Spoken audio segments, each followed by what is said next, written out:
The only way in is through the... Oh, yeah, live. And we're live. Talking about imaginary places. Who wants to do the introduction? All right. Welcome to the Knights of Prospect. We are a I'm hearing myself in the middle. Okay, try again. We are a weekly continuous narrative. So we've been going for weeks and weeks and weeks now. Maybe concurrent with a certain thing happening in the world, and we're having an adventure in a role-playing game type setting, and we're playing characters, and of course the game master. Let me get the point straight. John Serpico is leading all of it. The sort of giant fleshy computer brain making everything happen. We are but three of a cast of, oh boy, how many? 8? How many are we? There are 8 of you. There are 8 of us, so it's different every time. And this week, you're in for something special because we left last week on a bit of a cliffhanger with a very large, very magical army coming at just us in a castle. So get ready for that. Did I miss anything? Probably. No, that sounds pretty good. So, hi, everybody. Now, usually we start our shows with a bit of a recap as to what happened last week and what's been going on. But interestingly, as Ryan, who is playing a famed dwarven warrior, Gregory Chitbeard, said, we have 8 total players. And so this group happened to have the week off last week. So they got to learn in real time what had happened last week, which is this. So over the last 23 episodes of Knights of Prospect, Jelly the thief, Raz the cleric, Gregory the warrior, and all of their various friends and accomplices have been, kind of trying to make a name for themselves so that they could eventually join the fabled Knights of Prospect, which is this group of adventurers. And after 6 months-ish of both in-game time and real-world time, they finally rose to the level of interest of the Knights of Prospect. And just last week, this whole group was invited to their famed chapter house called Etama, sitting on a big, beautiful hill, to be formally inducted into the Knights of Prospect. The unfortunate thing is, in the middle of that, the ceremony was attacked with some kind of magic spell, and all of the existing Knights of Prospect were teleported to a faraway mountain, and the only Knights of Prospect left are these brand new, freshly minted Knights of Prospect. And unfortunately, at that exact moment, a bunch of magical portals opened up, and an army of literally all of the people they hate in the world are starting to pour through it to raid and attack Etama. So I believe there were giants involved. Oh yeah. So the story is and I'll talk about this when we formally start, but you have dozens of forest vagabonds called the Laughing Companions. You have a sorcerer named Rose that you all ostensibly killed a couple of months ago, but Rose is here. There are a pair of hill giants that Rose summoned. The leader of the Laughing Companions, Hal the Red, is here, covered in armor, and they're all marching on now the essentially almost undefended chapter house of Etama. So, aside from that, how's everybody doing? What else is going on in your lives? Anything you want to remind our audience of in terms of what your characters have been through, what you're all dealing with? Last time I was in the show, I had been turned into a giant by Chauncey, ripped the arms off of a kraken, and brought our compatriots back in a boat to shore. So that was fun. Yeah. Let's see. Well, I've acquired some, interesting knickknacks that I picked up along the way. Let's see. I also had a kind of melodramatic reconnection with my father at a certain point. My family is pretty much in the dark as to my thievery and that level of professional pursuit. They're under the impression that I am a fur trapper, studying under as an apprentice. So so I've had some sort of melodrama in the family realm, and there's been a little bit of closure there, which has been nice, but mostly just, getting into scraps, getting into, proving what I'm capable of as an 11-year-old human child thief. Yeah. And I, Gregory Shitbeard. It's not shit, it's Shitbeard. Last time I was on the show, we acquired the ring that controls a bronze siege golem, which I believe is with us. Thank Interesh for that. I've mostly been preoccupied with our former companion Vil sacrificing her soul and being replaced with the interminable asshole Levin Stevens. Yes, my closest friend. Levin. Yes, Raz's childhood friend who he trapped in a soul gem long ago is now in Vil's body. Vil, a respected elven ranger, now a crab-obsessed young soul, we'll say. It's like someone that grew up in a small town, was like essentially given like a superhero body that they could control, because like Vil was like a super impressive ranger, had a duck companion known throughout the Riverlands, and now Raz's best friend from their small town he was reincarnated into that body. So all the things that you do when you make choices in a game. So speaking of choices, I think it's time to get started here. So let's set the stage. Jelly, Gregory, Raz, you are standing looking over the battlements of Etama to the north, along with Winnie, Ronaldo, Chauncey, and Hazel. You are the now only living souls in the great chapter house of Etama. What you are watching on the hilltop, one valley over from yours, is what could best be described as a small army forming up to attack. They're walking through, like a war party is literally walking through these silvery portals. The field is now filling with enemies. There are dozens of laughing companions who are vagabonds that live in a forest called the Silver Kingdom that you've now had multiple run-ins with, and were in essence more or less directly responsible for killing Raz, or setting up the situation in which Raz died, I guess I should say. And so there are literally dozens of them wearing patchwork armor, carrying all sorts of odd weapons, wheeling in siege equipment. Standing next to them and towering over them are a pair of armored hill giants, and they are standing on either side of the sorcerer Rose, who even at this distance you could tell is standing there with a determined, if self-satisfied, look on her face. You are, Raz, Jelly, Gregory, and the rest of your companions, Knights of Prospect, and perhaps the only Knights of Prospect that are left. And your home is about to be attacked. Take it away.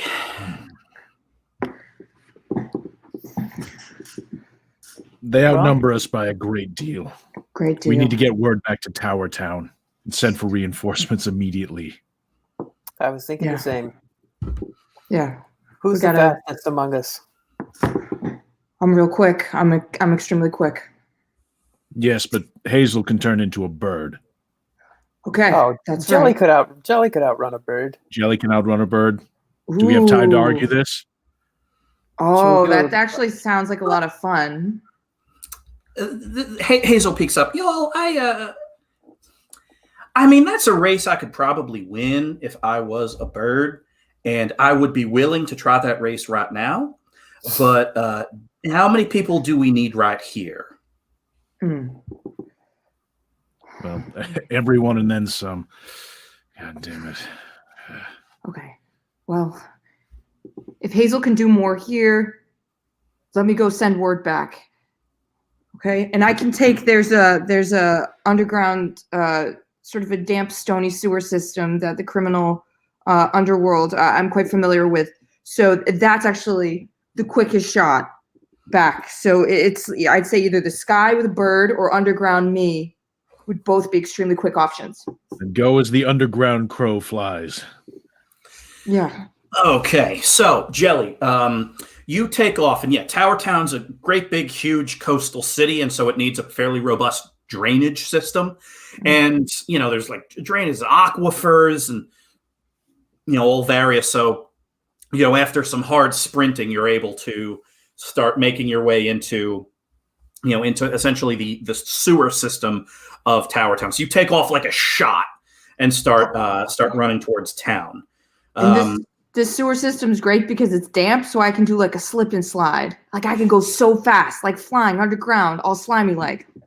Exactly. I need you to roll a dexterity check here. This is going to just determine how absolutely quick you can possibly be. Okay, I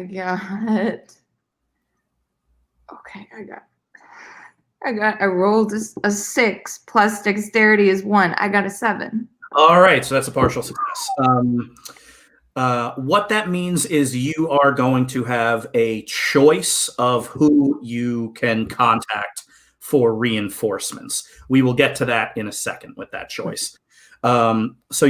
Jelly is hauling butt back towards town to try to get some reinforcements because, as Gregory laid out, you are outnumbered 3-1, 4-1, 5-1.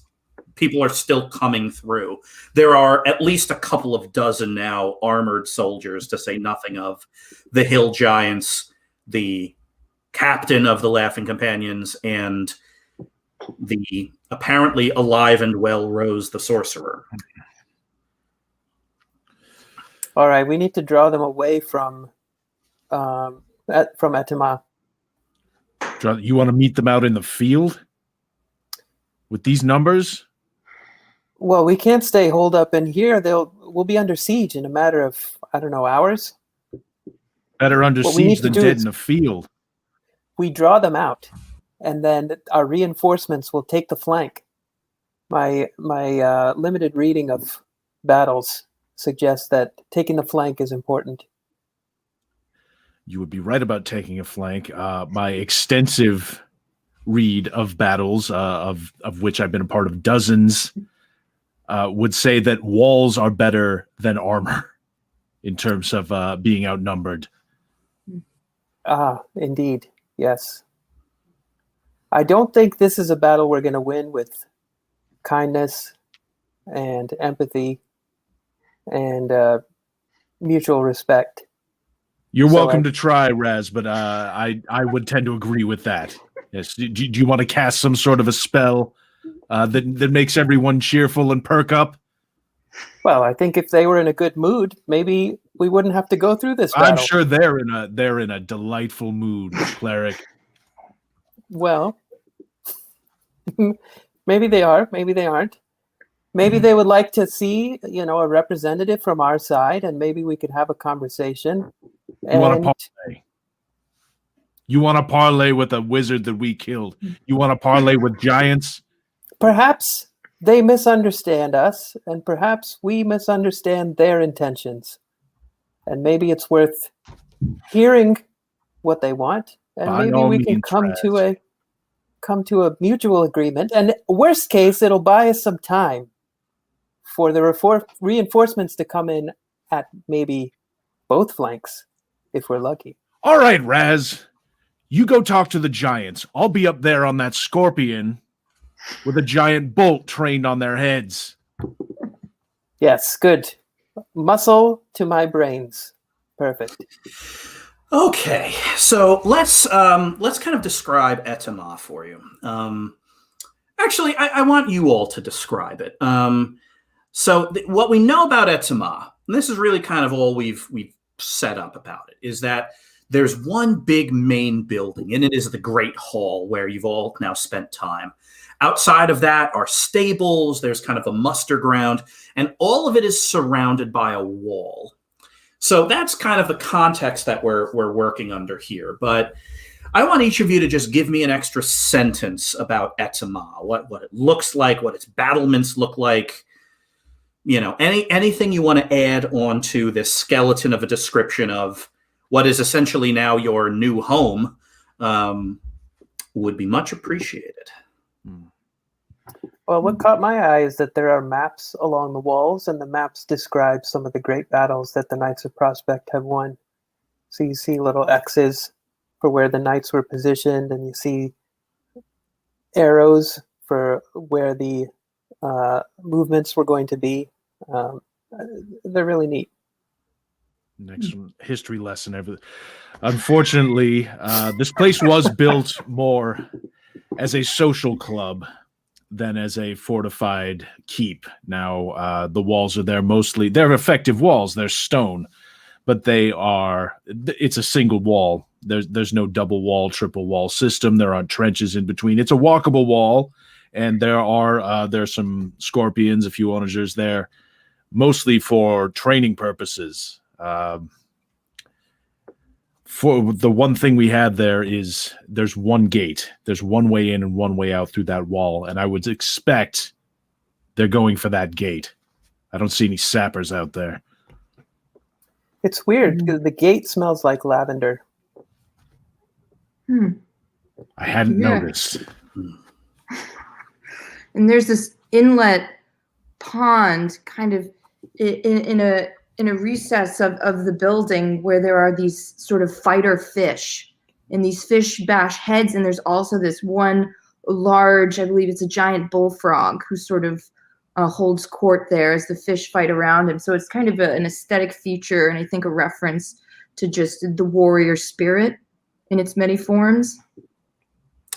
Yeah, Etama is a beautiful, ancient, relatively indefensible place. It was never meant to be some big, massive castle with big, massive battlements. It was, as Gregory laid out, and as all of you articulated, a social club in which the greatest heroes of the age sat, took meals, listened to petitions, and determined where they would go in the Riverlands to do the most good. At no point in history has Etama itself been attacked, and it shows. The place is practically a museum, not a fortress. There are, kind of counter siege equipment on the walls. There are, these big arrow throwers called scorpions. There are these smallish catapults that you can kind of launch things, and they're technically stocked, but really they're meant for training purposes. Like, people who want to learn more about siegecraft can come to Etama to learn it. So interestingly, this may well be the first time these things have ever been used in actual defense. Okay, so Gregory, you are kind of laying out that the defense is going to happen here. They're going to try to pierce the gates. So what I need you to do, Gregory, is roll, I'm going to say 2d6 plus your constitution, because this is going to be you essentially drawing up a battle plan. And depending on what you get, these are the kind of orders you can give to some of your other companions. All right. Well, not much time, so a 9. Okay. What that means is I will let you kind of I'm going to tell you all of the things that are going to attack this castle. A total of 3 squads of Laughing Companions, 2 Hill Giants, Hal the Red in battle armor, and the Sorcerer Rose. So 1, 2, 3, 4, 5, 6, 7 kind of individual elements. Because you rolled a partial success, I will let you, with kind of whichever of your companions you want to assign to it, nullify one of those 7 things somehow.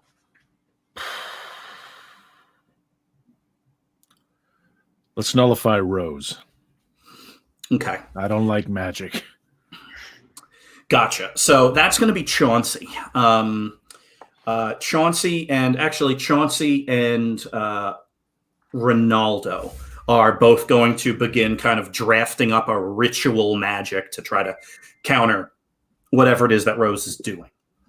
So, you kind of put them on orders to do that. And, the rest of you just kind of line up around the battlements and watch as, kind of this army slowly advances. They have a couple of dozen folks. One of these clusters has this giant battering ram. It's not giant, but it's essentially a big swinging battering ram on a cart that they're kind of running up towards the gate. They're flanked by other squads carrying ladders and hooks. The hill giants are kind of slowly running to engage as well. So they're kind of approaching in like a funnel towards the main gate. When they reach it, that's kind of when stuff's going to happen. That said, Raz, you kind of descend and get out there to parlay. So my question for you is this going to be kind of genuine? Are you going to really try to come to some kind of terms here, or is this just to buy time? This is just to buy time and to get me close enough to the leader of the Laughing Companions to cast a spell on him. Okay. All right. So, you kind of you quick open up the gate, and then you kind of close and bar it behind him. And Raz, you start kind of hauling out into the field. They're now kind of moving into the valley, and they're about to start coming up the hill that Etzma's on. And you kind of stop and flag them down. They are, a couple of the Laughing Companions fire a couple of arrows at you, and they kind of land within 10 feet, almost as warning shots, and so you stop. Hal the Red, big smile on his face, kind of holds his hand up like this, and the army temporarily stops. I thought you were dead. Shows you what you're up against, huh? Well, this time I'm going to make sure we kill you instead of having your friends do it. Well, here's the thing about killing me, is that I'll just come back. And you'll kill me, and I'll come back again. And you'll kill me, and I'll come back again. There's no getting rid of me, and there's no getting rid of the Knights of Prospect. So try as much as you can. We will fight until we die, and we'll come back and kill you. That sounds like a hell of a hobby I can spend my time doing. Okay, so Raz, I love it. Here's what I need you to do. I need you to roll 2d6 plus your charisma. On a partial success, you are going to shoot. On a full success, you will both delay them and have time to cast whatever spell you want on him. On a partial, you only get one of those. Roll. Good luck. Whew, 7. Okay. Are you going to delay them, or are you going to get that spell on Hal the Red? I love the Reds. Oh, would you mind repeating that? I really don't like Hal the Red, so I'm going to cast a spell. Okay. What spell are you going to cast on him? I'm going to cast Contagion. All right. And what disease are you going to try to inflict? The most virulent form of bubonic plague. Oh, God. Okay. Roll to cast a spell. Oh, 11. Nice. All right. So you're going to take, for any spells you cast going forward, you're going to take a -1 because you need to concentrate to keep this on him. But yeah, you immediately, he kind of responds to your taunt, And as he's responding, you just start surreptitiously doing hand gestures and calling down a literal plague from God on him. And about halfway through, yeah, fine. You want me to kill you 1,000,000 times? I will. I don't have anything. And at this point, blood starts pouring out of his eyes. And he starts backing up. Like he's going pale. And he immediately screams, "Kill him! Kill him!" And at this point, the charge happens. Raz, you're going to take 4 points of damage because you turn, because you can't defend against all these people in open field. And as you turn, a crossbow bolt kind of hits you in the shoulder, and you start booking it back towards the gate ahead of the army. Jelly, you are sprinting through the sewers. You do not have a lot of time here. You have essentially one of 3 groups that you can quickly talk to and muster. The Elkcrest Farmhouse, all of your friends there. The Mages of the Arcane College, or your underworld contacts, all the various thieves and pirates and associates of yours. Ooh, I feel like we could use some of that just like freewheeling pirate energy in this. So let's go with the underbelly criminal pirateering.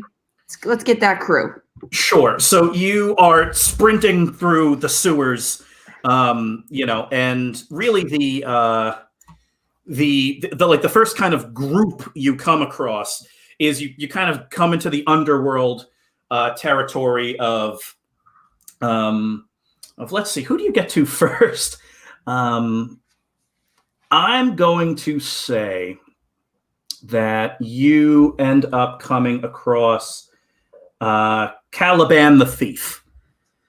So you're underground, and it's Caliban the Thief, and you've had kind of good run-ins with Caliban the Thief, and so so Caliban the Thief is literally in like an underground sewer, playing cards with half a dozen other people, many of whom you've robbed houses or banks with, and Caliban looks up at you in the middle of laying down a very impressive hand of cards. Jelly, you look like absolute hell. What's going on? Caliban, that was a great hand you just played. Now I need a hand. All right. Okay. So we have. We'll deal you in. We have up on the hillside. We got hill giants. We got laughing companions. We got a sorcerer named Rose who's supposed to be dead, and we're outnumbered. We're outnumbered. All of the Knights of Prospect they're gone. It's just the new recruits. It's me and my crew. You know them. We need numbers. We need you. We need everyone to reach out to all of our connects and get them out there. Wait a minute. The new recruit, does that mean you're in the Knights of Prospect? I did it, buddy. Oh, Jelly, that's huge. Congratulations. Thanks. I feel like if my parents could know about this, they would be proud. Wow, to think I know a Knight of Prospect. That really is something else. And now a Knight of Prospect is asking me to help defend a castle. That's right. What is in it for me? Oh, Caliban. Oh, I will give you. I have this. I'm going to do a portrait of you. We're going to put it on the wall in the castle because it's kind of a museum, and so there's going to be a museum piece. How's that? How's that feel? Does that feel good? Well, the dice will tell us how good that feels to Caliban the Thief. The Thief. Let's roll your connections. This is 2d6 plus your charisma. You are asking Caliban to put his life and the life of his crew on the line. So I'm going to say this is a -1. Okay. So 10 minus 1, 9. Okay. All right. Not bad. So Caliban stands up and says, "All right, lads. All right, ladies. You heard it. An honest-to-goodness Knight of Prospect wants our help. And darn it, we're going to give it to him. We're going to be famous, all of us." And one of Caliban's people is like, "But sir, won't fame work counter to our aims as a group. Hey, quiet you! That is correct, but incorrect, because we are heroes for this day only. Let's do it! Let's do it, lads and ladies! Hell yeah! And so you're going to get about a dozen or so cutthroats and brigands and deck swabbies and all various forms of nefarious people, and they're, you see they're like pulling stuff down from the wall, like hooks and lances and nets and all kinds of stuff, and they're going to come with you. Now, that was a partial success, not a full success, so you and all of them are going to run into some kind of hindrance. So let's cut back to Etama. So kind of this army is now approaching. The clusters of laughing companions are now starting to get within kind of range of you. So, Ronaldo's on one of the big scorpions, and he's starting to fire arrows into into this loose kind of skirmish line that they have. And the laughing companions, by contrast, have slings, and they're slinging these small burning stones. And so they're like launching them over, and they're starting to hit the roof of Etama and catch fire. Chauncey and Ronaldo. So in the middle of Ronaldo doing this, they're also trying to figure out a ritual. And Rose herself is in the field. And as she's walking, she's just slowly moving her hands. And behind her is trailing a black cloud of death. And she's going to unleash that on you. But you see Chauncey kind of stand up and say, That's it. I got it. This is it. And then he kind of raises his hands up. Ronaldo stops firing arrows and raises his hands up. And almost immediately, clouds form and a heavy rain starts pouring all over the battlefield. And this kind of sick black cloud that was about to wash over you kind of gets blown away. We kind of cut to Rose, and she looks up and says, clever. And so she stops and stands back and produces from within her cloak this long staff that she plants into the ground and kind of opens it up. And it's almost like she's unfolding what looks like an umbrella. And as she's doing that, you start seeing between you and Tower Town this weird crackling blue barrier start to rise. And so now there's a wall of energy that is rising between Tower Town and all of you. So that is what she is going to be doing for the rest of this, is maintaining a giant energy barrier between you and reinforcements. Meanwhile, on the walls, at this point, the battering ram is now approaching the door. So Raz, you make it back in and back through the gate, and then you close it again, and they're 50 feet behind you. And so now the door is now slammed shut again. Successful parlay, I see. I got vengeance for Bill. Bill, this is for you.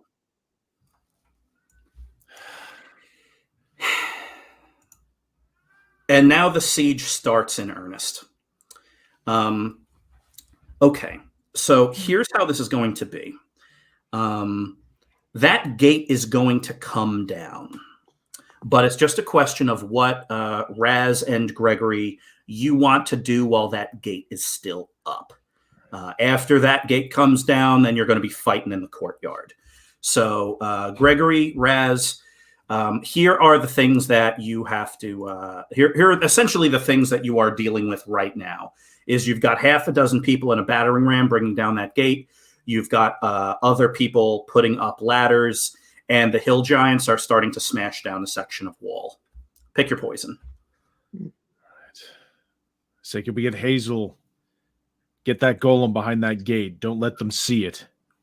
When that thing comes down, they're going to get a hell of a surprise. Behind the gate, no problem, y'all. And she turns into a bird, and her little ring is now kind of hanging on one of her feet, and she flies off. And a few seconds later, crawling on hands and knees, is a 20-foot siege golem. We have not officially met. My name is Dolly. I am a marvel of siegecraft. I do not know your names yet, but I look forward to a fruitful relationship. Nice An to honor, meet Dolly. you, Dolly. I'm ready when you need me. When that gate comes down, you'll know. Yes, I shall see the gate come down, and I will know that it has. So Dolly's kind of in like a little power crouch that she's still like 10 feet tall, but she is fully hiding behind the gate. Raz, anything you want to do? Can you run through the list again? Sorry. Sure. You have a couple of squads with ladders that are trying to climb the walls, one squad with a battering ram trying to bash down the door, and a pair of hill giants. Also, Hal the Red is waiting in the back.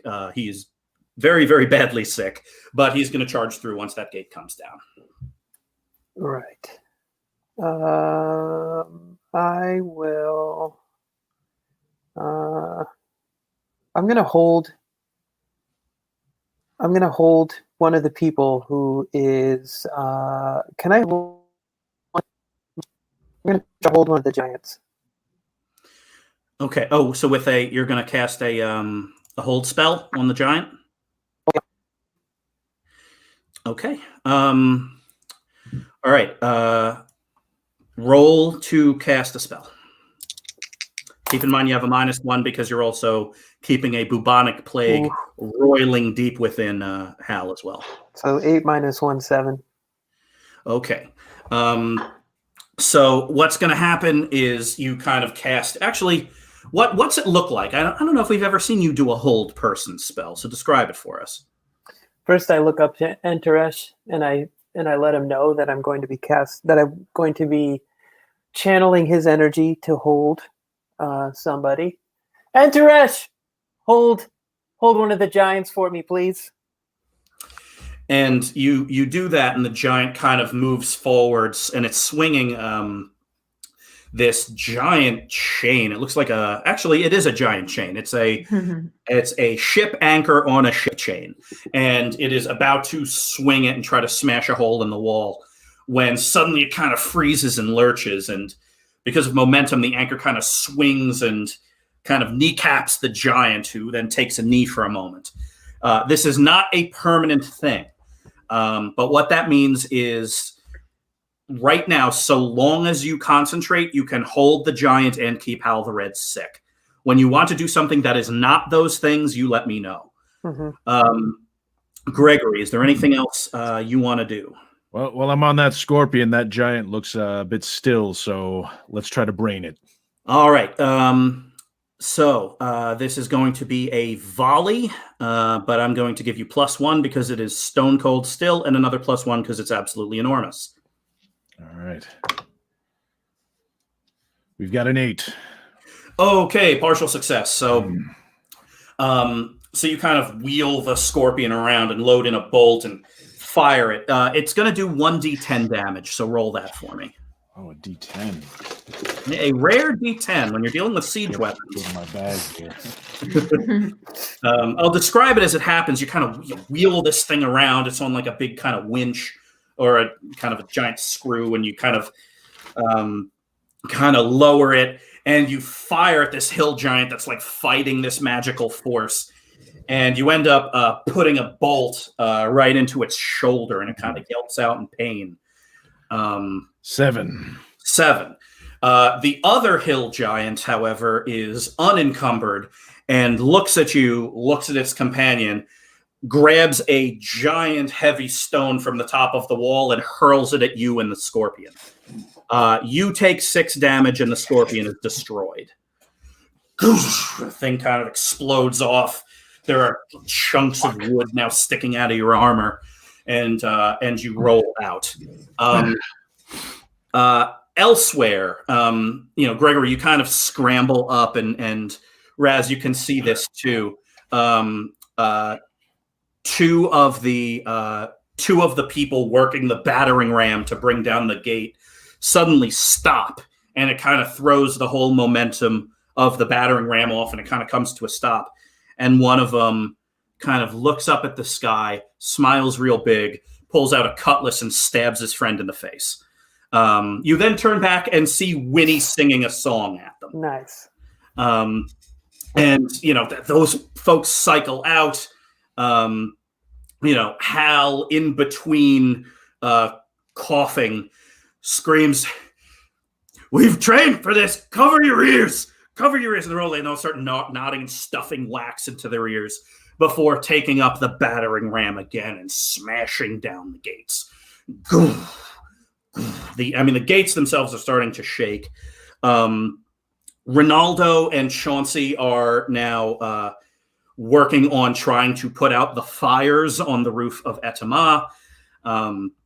Hazel, you can't see until you realize she's probably in Dolly right now. So, you're just kind of looking. And at this point, kind of the gates slam open and these folks are running through. Gregory, we don't need you to roll for it. You know why they're here. Their plan is to sprint across the courtyard, get into Etama, and burn that place down. So you know where they're going, essentially, which is kind of straight ahead. So the gate swings open, and who do you want the siege golem to fight? First one in. I need him to make a shock. Gotcha. Okay, I'm going to have you roll your 2d6 plus Constitution one more time. This is specifically a shock and awe tactic, so let's see if tactically it... We'll get shocked. It's a 10. Nice. Awesome. Okay. So let's name one of the Laughing Companions. Just a name for a brigand that lives in the woods and robs people. Winch. Winch. Winch didn't necessarily want this life, but this is the life that Winch had after burning really every bridge in his hometown. And with the Laughing Companions, to call them family would be incorrect. They're a bunch of incredibly selfish people who actively break the laws and rob peasantry. But Winch found purpose in this. And he remembers just the other day when Hal the Red said that they're going to rob a treasury. And this is going to be Winch's moment. Winch is pleased. Winch imagines all of the things he can buy with that ill-gotten loot. And when he walked through that portal and realized he was going to rob Etama, he imagined himself in a palace. He imagined people serving him. He imagined all of the folks in his hometown that he crossed, him walking back in with a cloak over his shoulders and gold that he's going to spend but not give away. And because of that, Winch is the first one through. And because of that, Winch is the one that is picked up and hurled 100 feet over the wall. Everyone behind him looks and just sees him go. And they all kind of stand up. And at this point, Dolly comes up. "I am not going to tell you my name. You will not be alive long enough to hear it." And then Dolly just smashes one of them into the ground like a fence post. At this point now, the battle is joined. So Dolly is currently taking down one of the squads of Laughing Companions. But there are other squads. So, Gregory, do you want to stay on the wall, or do you want to get down and actually fight some of these folks? What's the best move? Let's fight. Let's jump on one of these fools. All right. Let's roll your... let's roll an attack, hack and slash. And hack and slash is with my strength, so 11. Nice. So you kind of jump off the walls, your cestus on your hands, and just land on one and plant him immediately. And then it's just pure chaos. This is orcish battle lines type stuff. You are literally defending a breach against an endless horde of invaders. You are fighting alongside Dolly, who is doing everything you're doing at about 20% speed.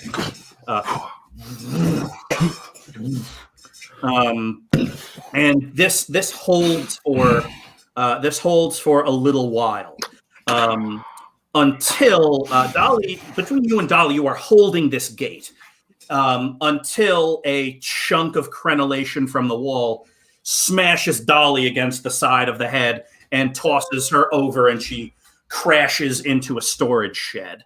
So at this point, you can't hold the walls anymore. Raz, what do you want to do? I am going to join the battle too. I'm going to stop casting Contagion on the Laughing Companions. Red. Yep. And I'm gonna start slashing some mofos. All right. So you can jump down and attack one of the Laughing Companions. Roll your hack and slash. 6. Okay. So you kind of jump down, and you have your mace out, and you square up against one of the Laughing Companions, and he comes in with a swing. You end up kind of knocking his spear away, and as you're about to swing on the backswing and kind of hit him in the side of his helmet, you are hit in the guts with a crossbow bolt, and you look up, and that's 5 damage, and a still visibly weary Hal the Red kind of lowers his crossbow and starts putting in another bolt and winching it back. Meanwhile, in the sewers, Jelly, you are sprinting at the head of a literal pirate ship's worth of pirates, and you kind of trundle up the stairs and out through like a drainage ditch, and you see, like, in the distance, oh, that's weird. You can see Etama through it, but there appears to be a 30-foot tall crackling blue wall between you and it. So you kind of run up to it, and Caliban kind of looks around. Anybody here know magic? Anybody? Magic here. Jelly, you're not a magician. You know what this is? No, I'm not a magician. This is a crackling blue barrier between Etama and Tower Town. What? That's a good take. Jelly. It's a hot take. Okay, that's a very hot take. That's a hot take on a cold blue wall. All right. Cold. Someone try to scale it. And a couple of folks start kind of throwing grapnels over the top of the wall. One of them throws kind of a grappling hook on like 50 feet of rope over the top of the wall, and the second the rope hits the top of the wall, the rope slices in half. So you see a grappling hook just fall on the other side of the wall and bounce across the ground. Okay, this wall needs. All right, let's switch back to the battle. Gregory and Raz. Hal the Red is obviously calling the shots up here, and there are probably 20 people between you and him. At this point, they are like, there's just more of them than there are of you, and they just start kind of swarming past you. Raz, you and Gregory start fighting back to back. At this point, Dolly is trying to extricate herself from like the storage shed that she crashed through. Ronaldo and Winnie are now together, like singing and playing some kind of war song that is causing maybe every 10th person to go deaf and vomit. But there's just the press of numbers is very, very intense. Gregory, as kind of the tactician here, you've got a couple of options. You can continue to try to hold the gate and thin their number. You can retreat to the Great Hall of Etama, or something else that I have yet to, that I cannot imagine. But those are the first two options that came to mind. We've got to hold this gate. They'll burn us alive in there. So, the plan is to just hold and attack. Raz and Gregory, I want each of you to roll a hack and slash and tell me what you get. 5.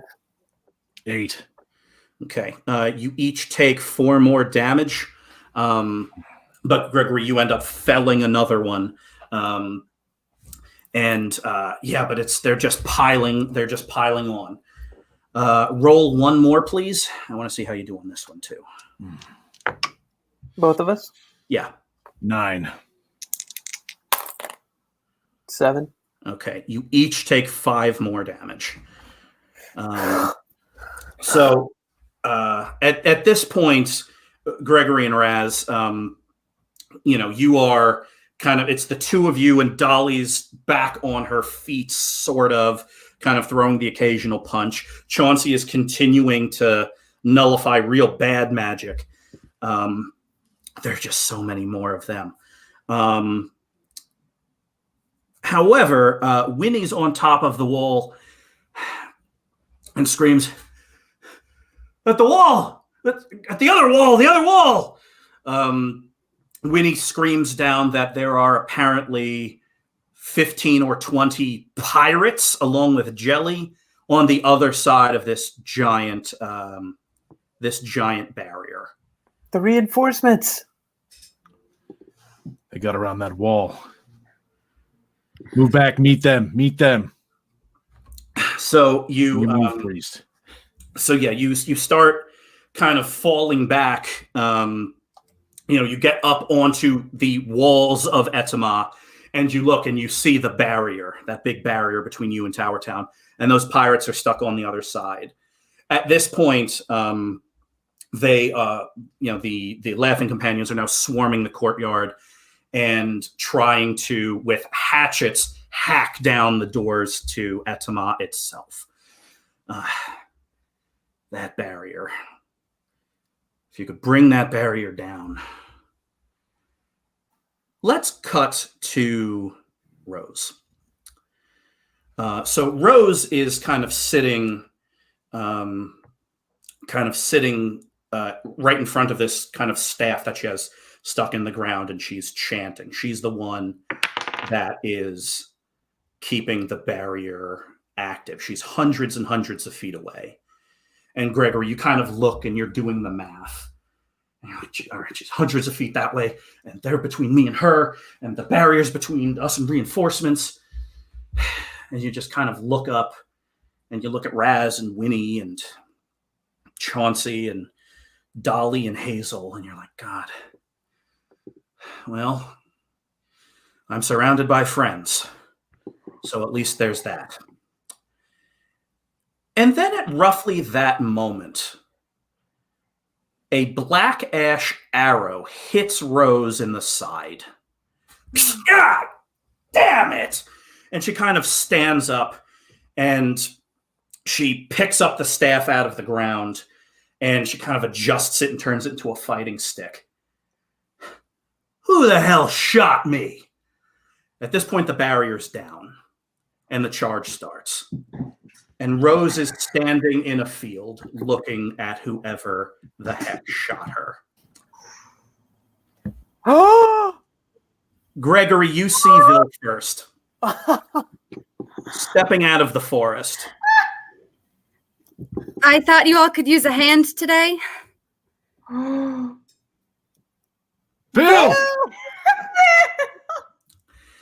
At that point, Hobie descends from the sky and lands at Vil's feet. Are you ready? And so the battle is joined once more. Yeah! The pirates charge and slam into the Laughing Companions. Vil, you start emptying well, you would empty your quiver of arrows, but that's not really how it works anymore. When you need an arrow, one forms in your hand, because that's the gift that the forest has given you upon your return. You start putting arrow after arrow into Rose, and she starts backing up. Wait a minute. I heard you were dead. What is this? I say, you heard right. And I loose another arrow. It hits her in the chest and she falls backwards. As she's falling, she cracks something that was around her neck and a portal opens up and she falls through it through the ground. Well, Vil, you got plenty of other laughing companions here to deal with. This is kind of the turn that everybody's looking for here. We're not going to roll any dice right now. I want each of you to tell me what the next 5 minutes of your life looks like. Jelly, you first.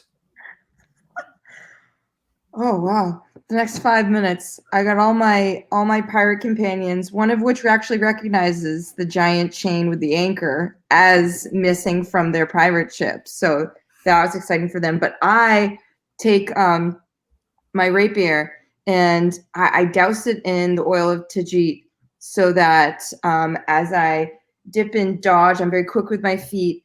I'm able to splice, even just like skin level, upon my enemies, and that puts them into like a more susceptible state in a sleep state. So that's my 5 minutes, is trying to get this onto as many skin surfaces as possible. Gregory, what about you? Well, I hacked my way through the remaining stunned laughing companions out outside the wall, where one of the giants is trying to break through. I land a devastating hit to its Achilles, bending it over, climb up its leg, and start going to work on its knee. The thing has fallen. I choke it out with the chain, the giant chain that it's handling. The other one tries to help him. I whip the chain up in its face as it tries to lean down and grab me. It falls back with its eye slashed, falls to the ground. I go to work on that eye, pulling it out, severing the optic nerve with my teeth, and running towards Vil. Raz? I am casting, I'm animating the dead bodies of laughing companions to fight for me. And as they bash their fellow living laughing companions, I am yelling out, "Who's laughing now?" Vil? I have leapt into the center of a crowd of laughing companions. I close my eyes, and as I turn around, I just loose arrow after arrow after arrow after arrow with my eyes closed, turning around in place as Hobie flies around me. Mm-hmm. Every arrow finds its mark. The morale of the laughing companions is broken. The hill giants have been taken down by Gregory, and swarms of pirates now screaming to fight back and get their anchor chain. Jelly is putting people to sleep. Raz is then reanimating them back to life. Etama is saved that day. Yeah! Oh! And so, a few minutes later, after the gate is re-walled and Dolly stands back up, all of you are sitting around the table of the Knights of Prospect. Vil, how? What? You're back? Yes. Truth be told, I don't know if I died yesterday or 100 years ago. I do know that I died. Gregory, do you remember the last conversation we had? before the dragon, before the wizard. Yes. Yes. I told you an elf has exactly as much time as she needs. No more and no less. When I died, my soul was transported to the forest of Imlan, where elves of my kind, where our souls rest after life. I'm not sure how long I was in the afterlife. There's no time there. But the forest, they told me that I had more to do. And they told me that I had a great destiny in the Riverlands, and that I was needed once again. They gave me more time, and they gave me a new body, much like my old one, with a few extra features. And yes, I think that's about it. Radish gave me a new bow as well. So It's amazing. Praise Enteresh. What a day. if you'll have me back in the group, I'd Of course. to Yes. Vil, I And- hope to Enteresh that destiny lies with us. I think so. May I Hope, embrace you. Gregory? Gregory? What? Gregory. May I embrace you. Who are you speaking to? Vil the Others. Ranger, I- who defeated death and the Laughing Company. Gregory has a single tear forming in his left duct. Yes.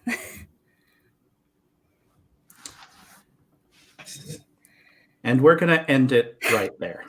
Oh. Oh. Welcome back, Vil. Welcome back. Yeah. Yeah. Sick. That was awesome. Yeah.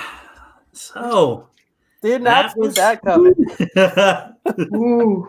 We did not know was- that was going to happen. We did not know. I didn't know Kaylee was here today. I didn't know. Same here. I was I in hiding. That's so good. Wild. Yeah. I was so nervous. It was perfect. Yeah, I didn't even tell Rachel to say bring back Vil in the comments. Yeah. Yeah, Rachel and I are of the same mind. Yeah. Well, we here at Knights of Prospect do listen to your comments and take them under advisement. Speaking of the comments, thank you, audience, for tuning in and watching Knights of Prospect, episode 24, The Return of Vil, the Forest Revenant. Now that Etama has been defended and these brave Knights of Prospect have added one more to their number, we cannot wait to bring you all back again next week. We are here every Saturday at 8 o'clock on 2MB Studios. If you love watching comedy on Twitch, we strongly recommend you continue to do so at 2MB Studios. There are shows every night of the week, from game shows, a lot of game shows, awesome game shows, to talk shows and comedy shows and an entire wrestling league. And they are delightful. Also, if you love role-playing games and want to learn how to run them, and also other great life-building skills, go to 3weeks.courses. We are partnered with that great organization, and we would love to see what you can learn in just 3 weeks. Everybody, we will see you back again next Saturday. Have a wonderful week, and we will see you then. Good night, everybody. Good night. Bye. Goodbye. Love you.